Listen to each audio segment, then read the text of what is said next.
আমি যখন তালামিজের দায়িত্বে ছিলাম তখন এই বাদেশ্বর হাফিজিয়া মাদ্রাসায় একটা প্রোগ্রামে আসার পর জনাব হাফিজ আব্দুল কাইয়ুম সাহেব রহমতুল্লাহি আলাইহি ওনার সঙ্গে দীর্ঘক্ষণ আলাপ হয়েছে।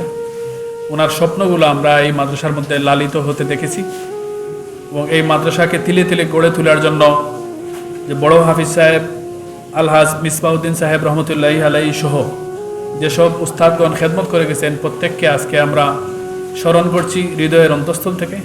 আল্লাহ পাক এই প্রতিষ্ঠানে খেদমত করে যারা উস্তাদগণ চলে গেছেন প্রত্যেককে জান্নাতুল ফেরদৌস নসিব করেন, সকলে বলি আমিন। যে কোনো প্রতিষ্ঠানে আসার পরে এই প্রতিষ্ঠানের সাফল্য অবকাঠামো সব কিছু দেখে মনে হয় যে ওনারা কতটুকু ক্রিয়েটিভ মাইন্ডেড ছিলেন। একটা হল রুম তৈরি করার জন্য যে ক্রিয়েটিভিটি দরকার, যে এটা এক সময় হল রুম হবে, এক সময় ক্লাসরুম হবে, এত সুন্দর আয়োজন।